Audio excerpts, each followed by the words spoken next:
देखिए Fourier series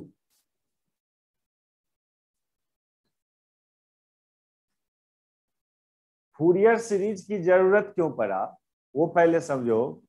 हम लोग 11-12 लेवल तक जो वेव का ओवरलैपिंग करवाते थे तो मैक्सिमम कितने वेव का ओवरलैपिंग था? 2 वेव का ना। लेकिन एक प्रिंसिपल ऑफ सुपरपोजिशन लिखा जाता था, उसमें बोलते थे कि when several waves will overlap at a point then we get a new wave at that point. और उस न्यू वेव का इक्वेशन के लिए क्या बोला जाता था आपको? उस सभी सेवरल वेव को ऐड कर देना। तो बोलने के लिए तो सेवरल वेव का ओवरलैपिंग करवाते थे, लेकिन जब करने के लिए जाते थे तो 2 ही वेव का ओवरलैपिंग करवाते थे आप। थोड़ा भी लिखना मत, क्या है ये फूरियर सीरीज, इसकी जरूरत क्यों पड़ा, इसकी बात कर रहे हैं हम। तो देखो वेव का इक्वेशन जो होता है वो पीरियोडिक फंक्शन होता है, साइन और कॉस पर डिपेंड करता है वेव का इक्वेशन। या ये एक वेव और ले रहे हैं A2 sin omega t minus kx। एक काम करो, पीरियोडिक फंक्शन में जरूरी नहीं है वेव का इक्वेशन होगा। पीरियोडिक फंक्शन में कोई पार्टिकल वाइब्रेट कर रहा है उसका भी इक्वेशन पीरियोडिक होता है। तो पहले हम लोग 2 या 3 पीरियोडिक फंक्शन को ऐड करके एक सिंगल पीरियोडिक फंक्शन बनाने का एक जो मैथमेटिक्स था वो आसान था। जैसे मान लीजिए ये एक पीरियोडिक फंक्शन ले हम A1 sin ओमेगा t, और एक और पीरियोडिक फंक्शन ले A2 sin, मान लो A2 sin 2 ओमेगा t। इस दोनों को ऐड करके एक सिंगल फंक्शन में कन्वर्ट कर सकते हो आप। इसके लिए मैथमेटिक्स अवेलेबल है। 2 या 3 पीरियोडिक फंक्शन को एक सिंगल पीरियोडिक फंक्शन में कन्वर्ट करने का मैथमेटिक्स है अपने पास। ट्रिगोनोमेट्री में sine A plus sine B का फॉर्मूला होता है ना, sine A plus sine B plus sine C का भी फॉर्मूला होता है। लेकिन 4 गो पीरियोडिक फंक्शन को ऐड करके बोले वो सिंगल फंक्शन बनाओ, इसके लिए कोई मैथमेटिक्स अवेलेबल नहीं है पहले से। 2 पीरियोडिक फंक्शन का एडिशन का को एक सिंगल पीरियोडिक फंक्शन में लाने का मैथमेटिक्स है sine C plus sine D को। ये 2 पीरियोडिक फंक्शन है sine C plus sine D, इसको एक सिंगल पीरियोडिक फंक्शन में लिखते थे ना, 2 sin c plus D by 2 into cos C minus. ये एक सिंगल पीरियोडिक फंक्शन हुआ ना, ये 2 पीरियोडिक फंक्शन हुआ। ये एक सिंगल पीरियड। कहोगे सर साइन भी है कॉस भी है तो 2 पीरियड नहीं, ये क्या है? एक सिंगल पीरियोडिक फंक्शन है। वैसे थोड़ा हम इतना आशा कर सकते हैं कि पहले से पता हो, साइन फंक्शन कॉस फंक्शन को पीरियोडिक बोलते हैं। Period sine theta cos theta function को पीरियोडिक क्यों? उसका वैल्यू हर इक्वल एंगल के बाद रिपीट करता है। साइन थीटा का वैल्यू हर 2 पाई एंगल के बाद रिपीट करता है कि नहीं? तो इसलिए साइन थीटा पीरियोडिक फंक्शन हुआ। 2 पाई हर 2 पाई एंगल के बाद इसका वैल्यू रिपीट करेगा। कॉस थीटा भी पीरियोडिक फंक्शन। अभी लेकिन इस चैप्टर में पढ़ाएंगे, पीरियोडिक फंक्शन का डिफिनीशन लिखेंगे, उस पीरियोडिक फंक्शन को ग्राफिकल रिप्रेजेंटेशन करेंगे। लेकिन इतना तो पहले से भी पता होगा, पीरियोडिक फंक्शन बहुत टाइप का फंक्शन डिफाइन होता है।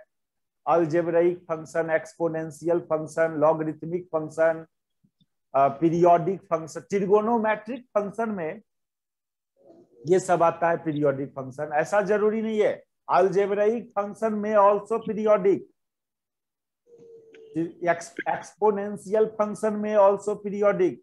पीरियोडिक मींस उसका ओरिजिनल डिफिनीशन है पीरियोडिक का, यदि कोई function F T periodic function है, इसका प्रॉपर्टी ये है, अभी मत लिखो, ये सब पढ़ेंगे स्पेशली हम लोग इस चैप्टर में आगे। तो इस फंक्शन में टी में कुछ ऐड भी कर दे तो वो भी एफ टी ए के बराबर आएगा। यानी टी टाइम पर जो फंक्शन का वैल्यू है वही वैल्यू फंक्शन का T plus capital T time के बाद भी है। है ना। यहां पर इसी कैपिटल टी को बोलते हैं पीरियड, पीरियड बोलते हैं। यदि टाइम है तो टाइम पीरियड, एंगल है तो एंगल का पीरियड, लेंथ है तो लेंथ का पीरियड। पीरियड मीन्स होता है हर इक्वल टाइम के बाद वो फेनोमेना का रिपीटेशन, इक्वल डिस्टेंस के बाद, इक्वल लेंथ के बाद, इक्वल टाइम के बाद। वो तो देखना होगा कि फंक्शन में वेरिएबल क्या है। फंक्शन का वेरिएबल यदि टी है तो वो पीरियड को टाइम पीरियड बोलेंगे। फंक्शन का वेरिएबल एक्स भी हो सकता है, लेंथ में भी हो सकता है, तो लेंथ के टर्म्स में भी पीरियड डिफाइन होता है। ये सब पर आएंगे थोड़ा इस चैप्टर में। पीरियोडिक फंक्शन क्या है, ऑड फंक्शन, इवन फंक्शन, ये सब आप अपने सिलेबस में देखोगे तो लिखा हुआ है क्लियरली, इस चैप्टर में लिखा हुआ है।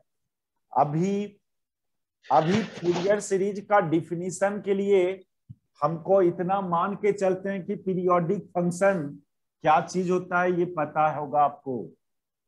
यानी एक ऐसा फंक्शन जो हर इक्वल टाइम के बाद उसका वैल्यू रिपीट करे, या हर इक्वल लेंथ के बाद उसका वैल्यू रिपीट करे, ठीक है। और जनरली ट्रिगोनोमेट्रिक फंक्शन पीरियोडिक होता ही होता है, sine theta cos theta periodic होता है। तो हम यहां पर ये बोल रहे हैं आपको कि दो पीरियोडिक फंक्शन का सम जब करोगे आप तो उसको एक सिंगल पीरियोडिक फंक्शन में कन्वर्ट कर सकते हो। ये मैथमेटिक्स आपको ट्रिगोनोमेट्री में था ना। तीन पीरियोडिक फंक्शन का सम को भी एक सिंगल पीरियोडिक फंक्शन में कन्वर्ट कर सकते हैं आप। Sine A plus sine B plus sine C के टाइप से बात करते, sign A plus,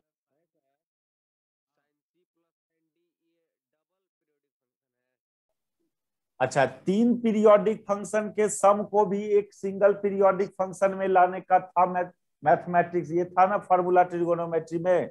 sign A plus sine B plus sine C का भी था, हमको पता नहीं क्या था फॉर्मूला, लेकिन था। इसको भी एक सिंगल फंक्शन में कन्वर्ट करते थे।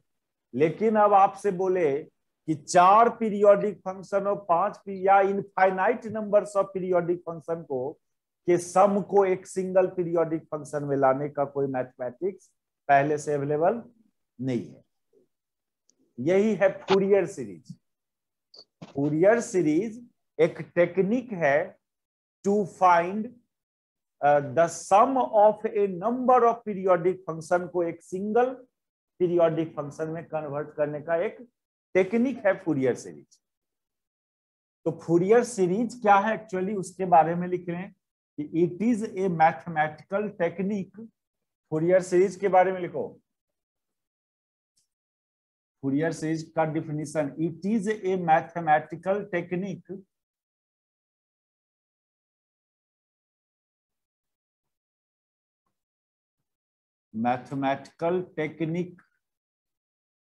to find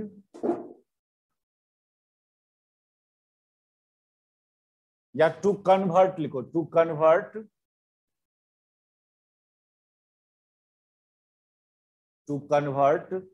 some of a number of periodic function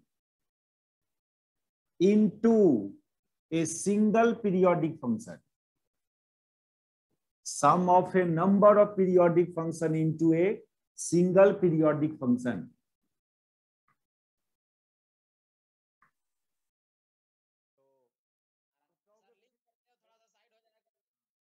बोलोगे सर फिजिक्स में इसका क्या यूज है? तो फिजिक्स में हम लोग 12 लेवल तक दो ही वेव का ओवरलैपिंग करवाते थे और एक वेव बनाते थे। लेकिन अब हम लोग को दो से ज्यादा वेव का ओवरलैपिंग करवा के एक सिंगल वेव बनाएंगे। तो वेव का इक्वेशन भी तो पीरियोडिक न होता है। तो मैथमेटिकली बात करें तो क्या बोलेंगे, ए नंबर ऑफ पीरियोडिक फंक्शन को ऐड करके एक सिंगल पीरियोडिक फंक्शन बनाना है हम लोग को। बहुत सारे वेव का ओवरलैपिंग करवा के एक सिंगल वेव बनाना, तो मैथमेटिकली इसी को क्या बोलना कि ए नंबर ऑफ पीरियोडिक फंक्शन को ऐड करके एक सिंगल पीरियोडिक फंक्शन बनाना। आप ये सब कभी सोचे हो कि एगो सिंगल वायर के through a number of wave का प्रोपेगेशन होता है? नहीं। हम लोग सब कोई भेजे टावर को, या ये चोंगा वाला जो फोन होता है, अब क्या होता है कि अब एक एक्सचेंज ऑफिस से तो एक गो वायर चलता है ना। ऐसा थोड़ी है कि हमारे घर के लिए एगो अलग वायर प्रोवाइड करेगा एक्सचेंज ऑफिस, है ना। एक गो वायर चलता है, उसी एक गो वायर में सब घर का टेलीफोन का वेव जाता है। यानी एक सिंगल मीडियम में ए नंबर ऑफ वेव का प्रोपेगेशन होता है। तो वहां पर क्या होता है, सब वेव मिलके एगो सिंगल वेव के रूप में चलता है उस वायर के अंदर। हाँ, लिमिटेशन है, फ्रीक्वेंसी का डिस्ट्रीब्यूशन हो जाता है, वो सब है लिमिटेशन। तो उस सिंगल वायर में एक बहुत सारा वेव आया मिलके एगो सिंगल वेव के रूप में चलेगा। अब क्या होगा, अब हर घर के अलग अलग रिसीवर का फ्रीक्वेंसी अलग अलग होगा। अब वो रिसीवर उस सिंगल वेव में से अपना फ्रीक्वेंसी को सेलेक्ट कर लेगा। ठीक है, तो ये बाद में इलेक्ट्रॉनिक्स पढ़ोगे आप, एमएससी लेवल का इलेक्ट्रॉनिक्स, तो फिर इस फूरियर सीरीज का यूज होता है।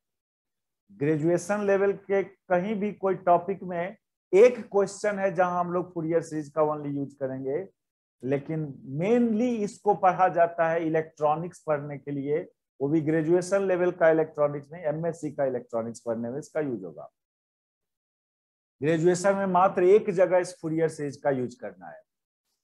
तो पर्पस यही हुआ इस फूरियर सीरीज का, it is a mathematical technique to find to convert sum of a number of periodic function into a single periodic function, और वाइस वर्सा भी।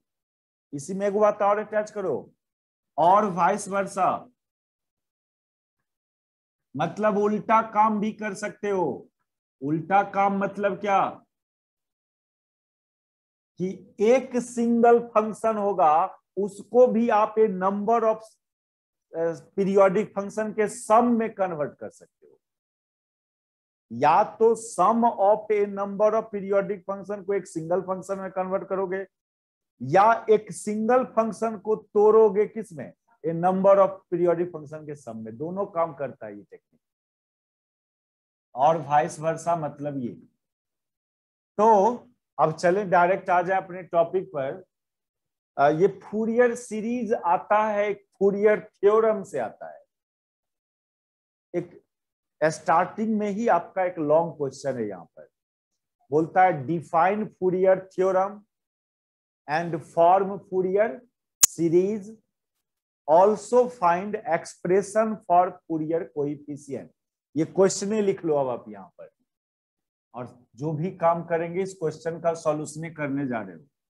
क्वेश्चन ये है, इस क्वेश्चन से ये स्टार्ट होता है। ये क्वेश्चन बहुत वीवीआई क्वेश्चन है। Define Fourier theorem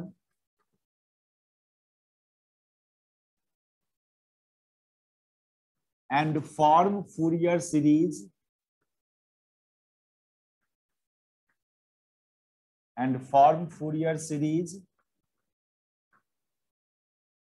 also find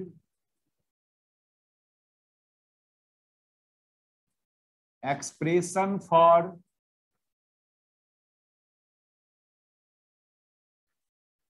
Fourier coefficient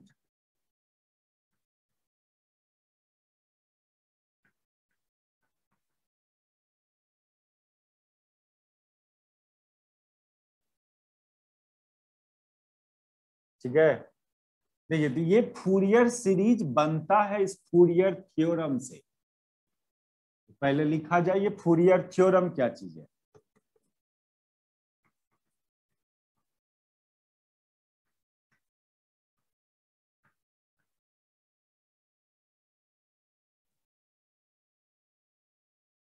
The theorem states that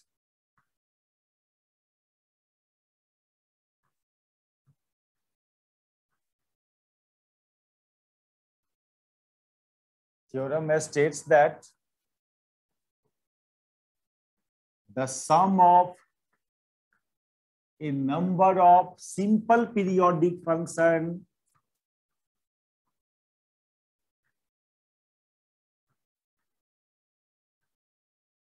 can be converted into sum of a number of simple periodic function can be converted into a single complex periodic function.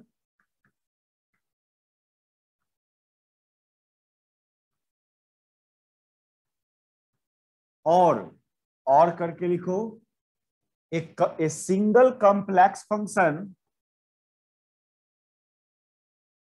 a single complex function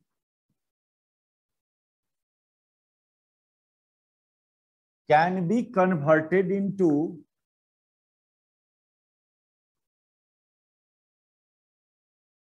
the sum of a number of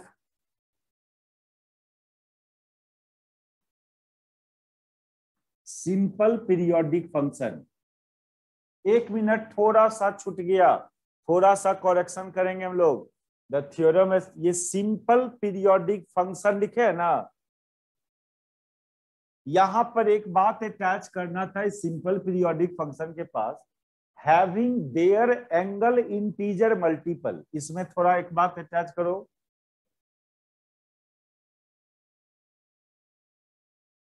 यहां पर एक बात attach करना है, having their angle integer multiple.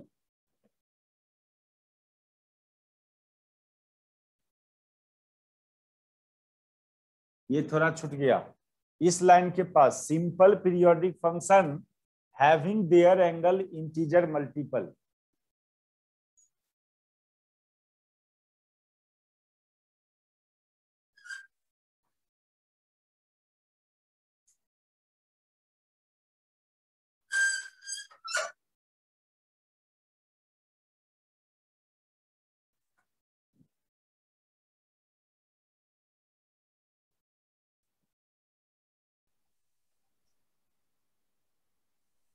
चलो उसको थोड़ा attach करना था, having their angle integer multiple.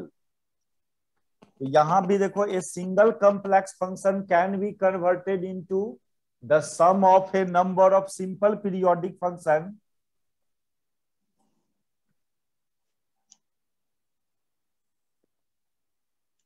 having their angle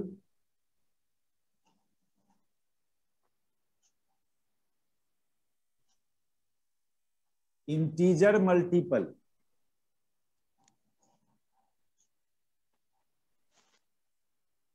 यही है फूरियर थ्योरम। दो तरह से इसको डिफाइन किया फूरियर थ्योरम को,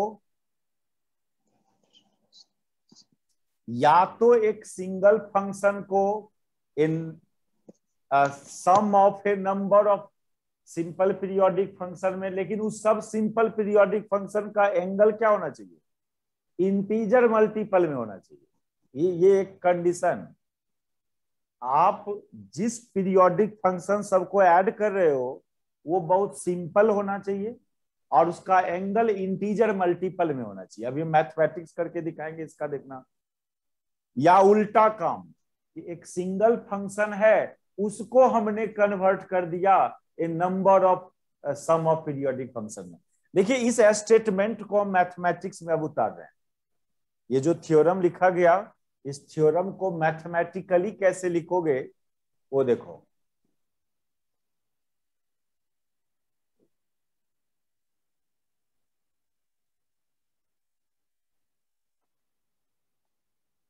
देखिए मैथमेटिकल रिप्रेजेंटेशन इस थ्योरम का, हम क्या कर रहे हैं ना, एक फंक्शन ले रहे हैं, periodic function A naught sine 0 omega T plus alpha naught plus एक फंक्शन हम ले रहे हैं A1 sine 1 omega T plus alpha 1।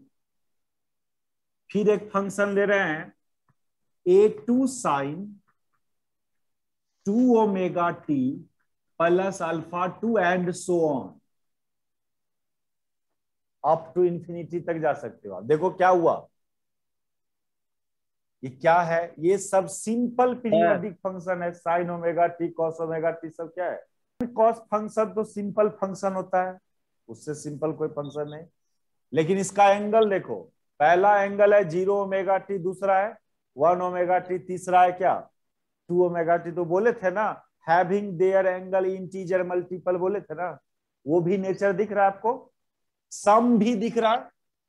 तो क्या हुआ, इसको बोल लेंगे तो क्या बोलेंगे, sum of a number of simple periodic function having their angle integer multiple।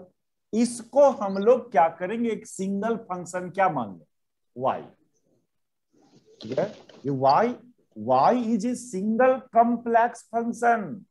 इस y को RHS में देखा जाए तो देखो y कितना कॉम्प्लिकेटेड है, नहीं, ये y रियली में बहुत सारे फंक्शन का सम के बराबर है।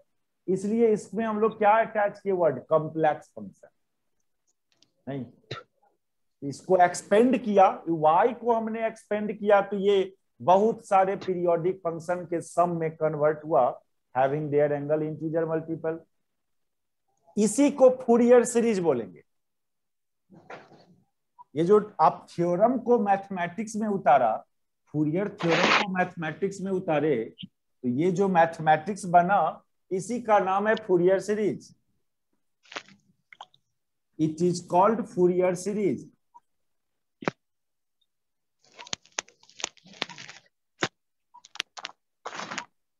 लेकिन इसको ऐसे नहीं रखेंगे, इसको एक स्टैंडर्ड फॉर्म में ले जाएंगे फूरियर सीरीज को,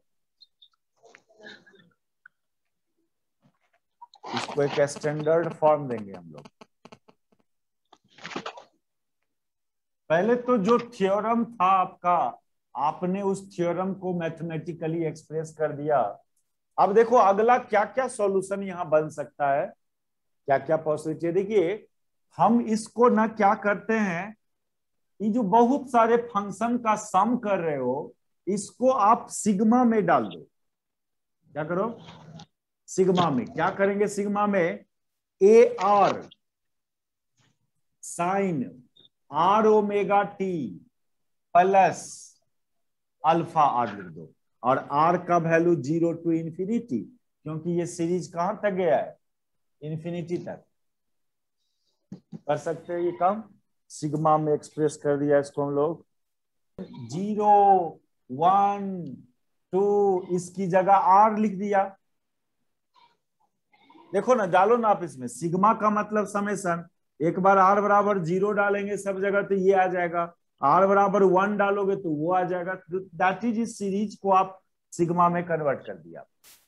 अब फिर अगला काम क्या करोगे यहां पर, वो देखिए।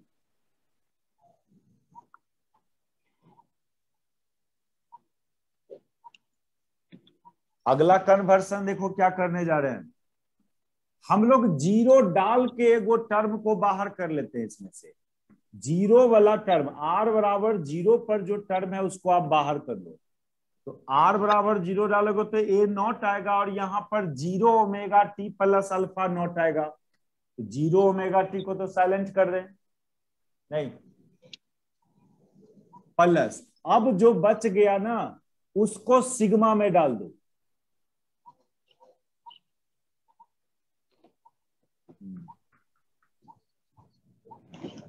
लेकिन देखिए आर बराबर 0 वाला टर्म बाहर कर लिए, तो अब ये सिग्मा कहां से वैलिड होगा, 1 से वैलिड होगा। ठीक है, ये सिग्मा को अब कहां से वैलिड करेंगे, 1 से, क्योंकि आर बराबर 0 वाला टर्म को बाहर निकाल लिया। अब देखो क्या करते हैं, उसको तोड़ना है साइन ए प्लस बी पर। ये तो छोड़ दीजिए, ये A naught sine alpha not को सॉल्यूशन। इसको क्या करते हैं हम लोग, इसको साइन ए प्लस बी पर तोड़ देना, ये होगा साइन आर ओमेगा टी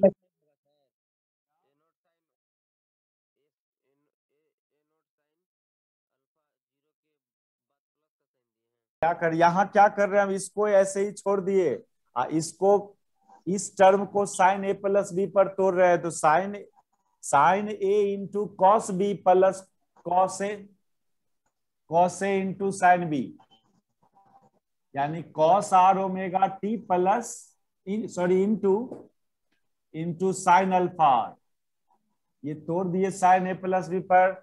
अब इसमें से दो टर्म आएगा, उसको अलग अलग कर लेंगे, यानी ये A naught sine alpha not को रहने दो, और ये सिग्मा एक बार आप लगा दो इस टर्म में, और फिर इस सिग्मा को एक बार उस टर्म में, यानी ये A R sine R omega T into cos alpha R plus फिर sigma A R cos R omega T into sine alpha R. अब ये देने का जरूरत नहीं, ये देखो क्या किया सो, पहले तो इस टर्म को साइन ए प्लस बी पर तोड़ा गया, तो ये मिला, अब इसमें फिर सिग्मा को दोनों में अलग अलग अटैच कर दिए। अब एक सब्स्टिट्यूशन यहां क्या करना, यहां पर कुछ एजम्पशन है, ये एजम्पशन सुनिए क्या है सो, उतारो उसको।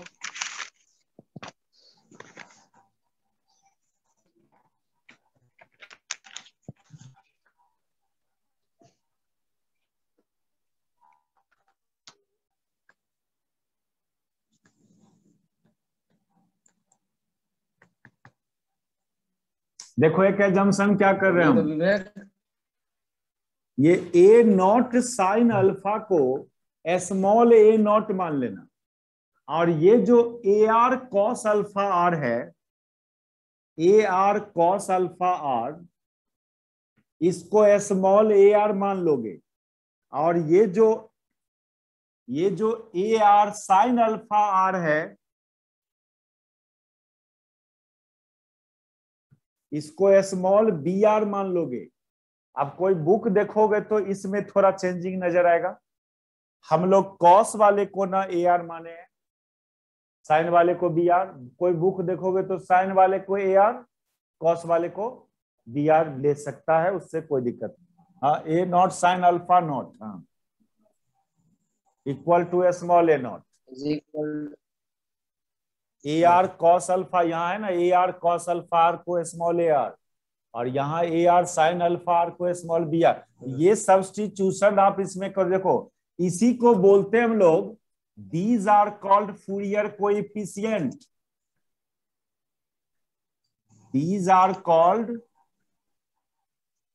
Fourier coefficient. इसको फूरियर कोएफिशिएंट, इसको सब्स्टिट्यूट करो इसमें, तो अब ये y बराबर क्या दिखेगा, ये y बराबर A naught plus sigma A R cos A R sine R omega T plus sigma B R cos R omega T.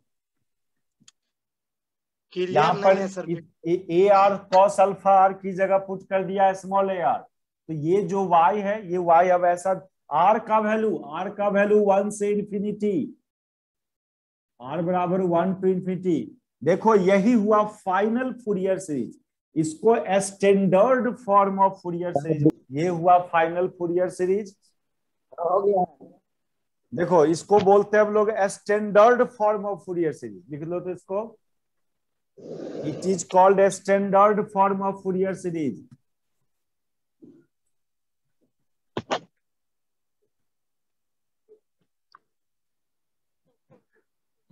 Standard form of Fourier series.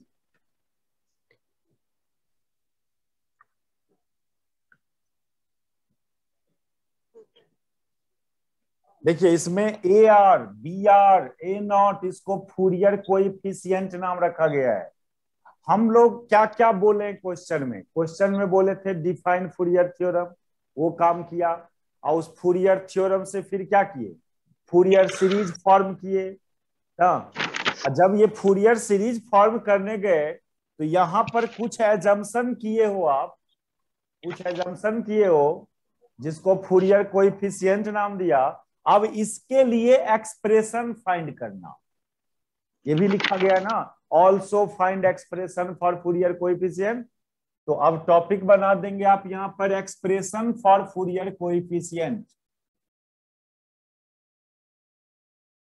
Expression for Fourier coefficient.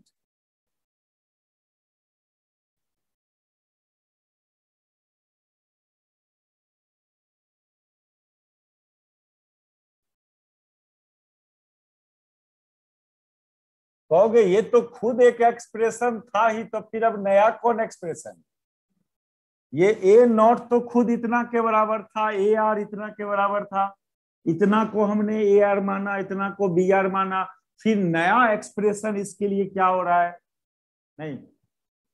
तो देखिए क्या है actually, ये A naught A R B R का expression कैसे निकालना है, इसमें हमको एगो मैथमेटिक्स की जरूरत पड़ेगा। इस एक्सप्रेशन को फाइंड करने में कुछ इंटीग्रल की जरूरत है, वो इंटीग्रल का वैल्यू डायरेक्ट यूज करना है, वो इंटीग्रल लिख लो, वो सब ये इंटीग्रल है।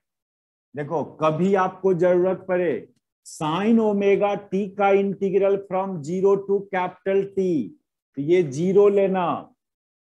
आपको जरूरत पड़े कॉस आर ओमेगा टी का integral from 0 to capital T, तो ये भी 0 लेना। आपको यदि पर जरूरत पड़े sine R omega T into cos R omega T, इसका इंटीग्रल 0 टू कैपिटल टी, तो ये भी 0 लेना। बट यदि आपको जरूरत पड़े sine square R omega T का इंटीग्रल का, ये सब कैसे हुआ वो अपना घर पर देखना, कैसे इसका वैल्यू 0 हो गया। सो ये वैल्यू आता है t/2 साइन स्क्वायर का इंटीग्रल, और similarly cos square R omega T का इंटीग्रल करोगे तो वो भी इतने ही आएगा। Cos square R omega T का integral from 0 to capital T, ये भी t/2। इसमें कैपिटल टी क्या है? कैपिटल टी बराबर 2π/ओमेगा। तो आप इंटीग्रेट करके देखना, ये तीनों इंटीग्रल 0, लेकिन स्क्वायर वाले का करोगे इंटीग्रल तो वो t/2 आएगा, चाहे साइन स्क्वायर का हो या कॉस स्क्वायर का, उसका इंटीग्रल t/2। देखो सबसे पहले चलो ए नॉट फाइंड करने। ए नॉट 3 गो फूरियर कोएफिशिएंट है, पहले to find A not.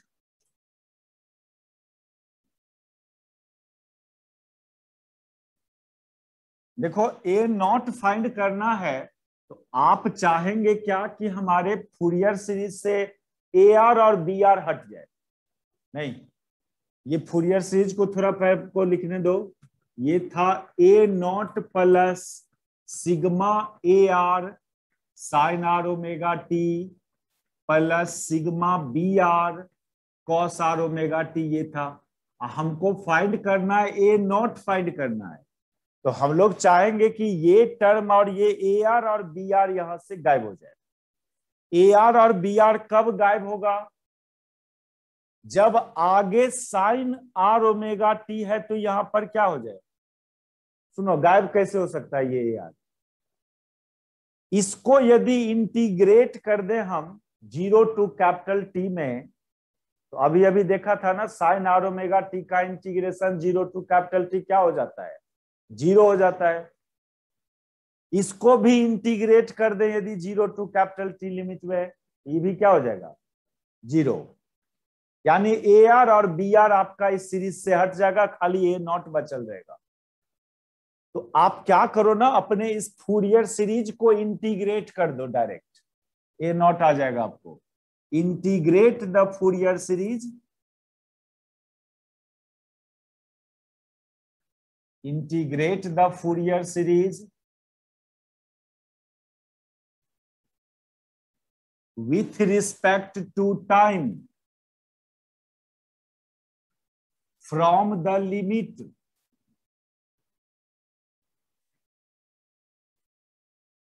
T बराबर 0 टू टी बराबर कैपिटल टी। आप अपने फूरियर सीरीज को इंटीग्रेट करें टाइम के रिस्पेक्ट में, इस लिमिट में 0 टू कैपिटल टी लिमिट में, आपको ए नॉट निकल जाता है। देखिए कैसे।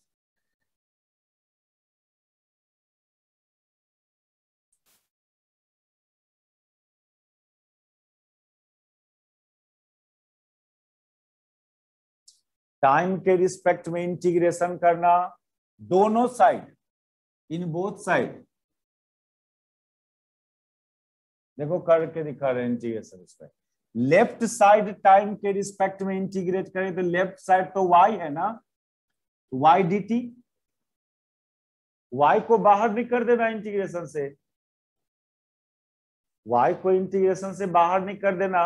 y खुद टाइम का फंक्शन में होगा। इसको 0 to capital T, right side आइए, राइट साइड पहला टर्म ए नॉट था, इसमें तो dt से मल्टीप्लाई करके इंटीग्रेट करोगे। अरे इंटीग्रेशन करने के लिए तो dt हम लोग को खुद ना मल्टीप्लाई करना होता है, और प्लस अगला टर्म है। अच्छा एक बात देखिए, अगला टर्म ये है, इसको अब इंटीग्रेट करने जा रहे हो। इंटीग्रेशनों का मतलब होता है एडिशन, और सिग्मा का भी मतलब होता है एडिशन। तो जब इंटीग्रेशन आ गया तो फिर सिग्मा का कोई मीनिंग नहीं रह जाएगा, दोनों का मीनिंग एडिशन होता है।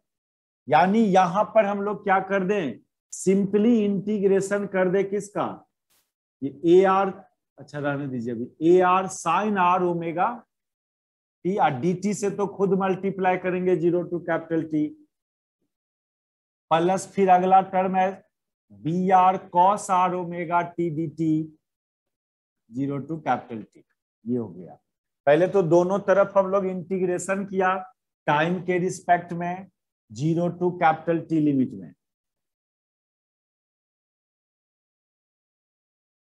अब देखो क्या सब बात है यहां पर, उतारिए।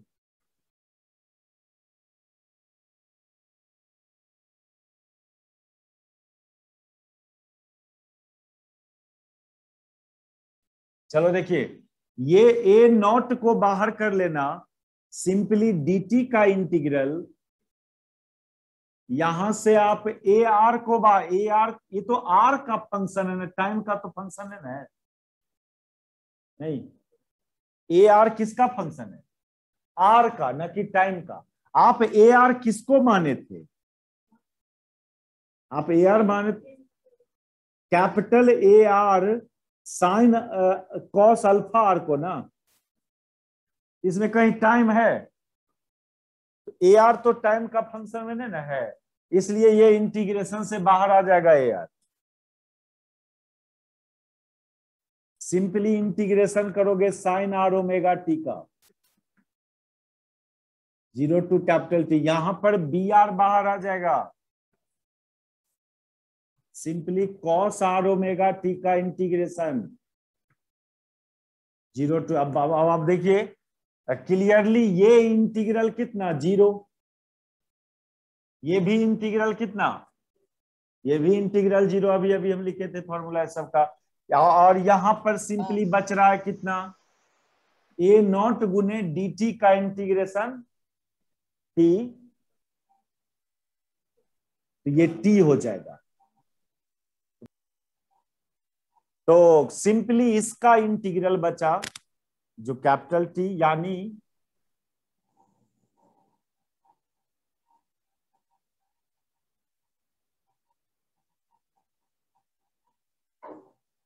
यानी राइट साइड सिर्फ कितना आया, ए नॉट टी आया, ए नॉट टी,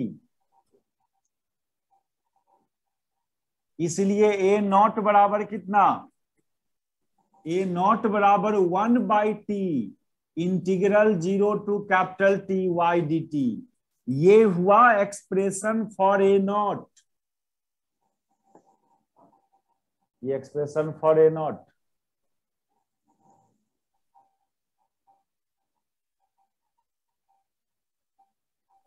अब एक ठो और दिखाते हैं expression for A R, expression for A R. इसी फूरियर सीरीज से सब कुछ निकालना है, A naught A R B R. अब ए आर निकालने के लिए क्या करना है, अब गौर करो फूरियर सीरीज को, ये आपका फूरियर सीरीज था, आपको फाइंड करना है ए आर। तो आप चाहेंगे कि इस सीरीज से ए नॉट वाला टर्म और बी आर वाला टर्म हट जाए, नहीं, जो निकालना है वो बचल रहे। ए आर निकालना है तो ए आर को बचाना है, आप बी आर को और ए नॉट को हटाना चाहते हो, तो बी आर पर पहले ये बचाना है, उसको देखो कौन हटेगा नहीं हटेगा उसको भूल जाओ, जो निकालना है वो कम से कम क्या हो, बचा हुआ रहे। ये कब बचेगा, जब sine square R omega T का इंटीग्रेशन हो, क्योंकि sine square R omega T 0 नहीं आया था, उसका इंटीग्रल t/2 आया था, समझे। तो इसको बचाने के लिए पहले साइन स्क्वायर बनाइए। कैसे बनेगा ये साइन स्क्वायर, तो एगो साइन आर ओमेगा टी से इस पूरे सीरीज को मल्टीप्लाई कर दो पहले आप। तो टॉपिक बनाएंगे to find A are,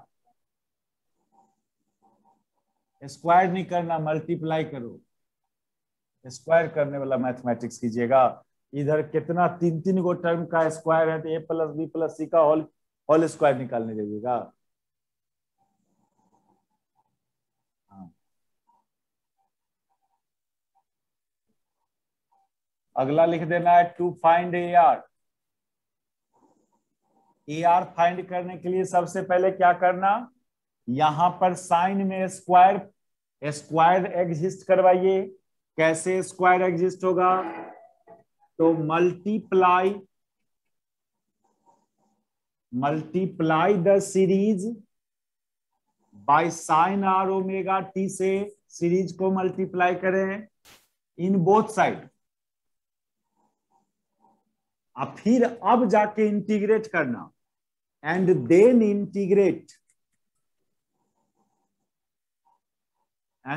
integrate with respect to time from the limit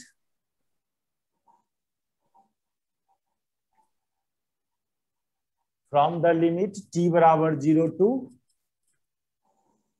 t बराबर कैपिटल T। देखिए मल्टीप्लाई कर रहे हैं साइन, तो लेफ्ट साइड क्या होगा, लेफ्ट साइड y तो पहले ही से है ना, साइन आर ओमेगा टी से मल्टीप्लाई हुआ, इसको इंटीग्रेट भी करना है टाइम के रिस्पेक्ट में, 0 टू कैपिटल T। ठीक, राइट साइड आओ, राइट साइड यहां पहला टर्म ए नॉट है, ए नॉट में भी मल्टीप्लाई हुआ साइन आर ओमेगा टी से, इसको भी इंटीग्रेशन करना है 0 टू कैपिटल T।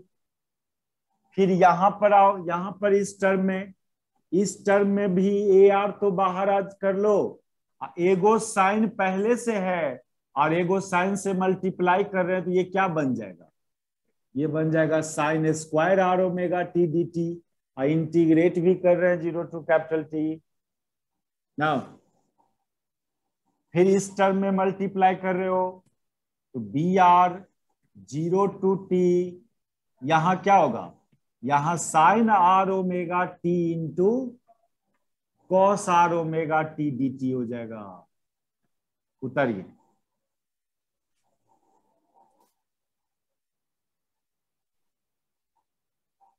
ठीक है।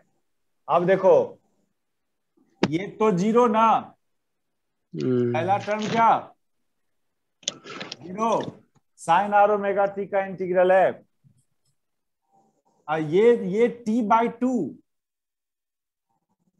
ये इंटीग्रल का वैल्यू t/2, फिर ये इंटीग्रल क्या, ये इंटीग्रल 0, दैट इज ये आया simply A R into t/2 आया, इसलिए ए आर बराबर आया कितना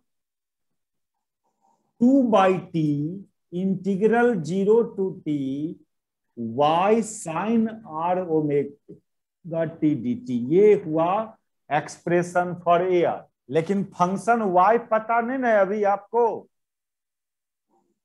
नहीं। वाई वाई टाइम का कैसा फंक्शन है वो न्यूमेरिकल में आएगा। इसका जब एप्लीकेशन देखेंगे तो हम वाई देंगे आपको, हम वाई डिफाइन कर देंगे तब कहेंगे निकालो, वो आएगा बाद में चीज, समझे। ये टाइम का कैसा फंक्शन है ये तो अभी नहीं जान रहे हो, हम वाई डिफाइन करेंगे आपको। ठीक है। सुनो, अब बी आर फाइंड करना है तो सिमिलरली लिख दे रहे हैं। बी आर के लिए क्या करेंगे आप अपने फूरियर सीरीज को क्या करोगे?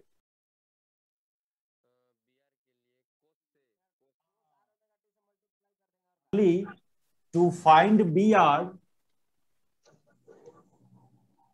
multiply the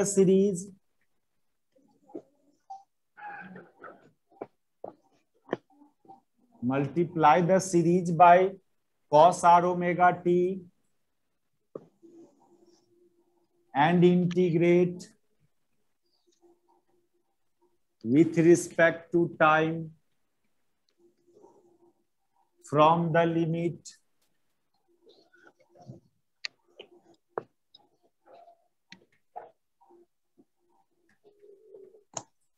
t बराबर 0 टू t बराबर कैपिटल T। तो डायरेक्ट हम रिजल्ट पे लिख दे रहे हैं। बी आर का जो फॉर्मूला आएगा आपको वो आएगा इसी के जैसा आता है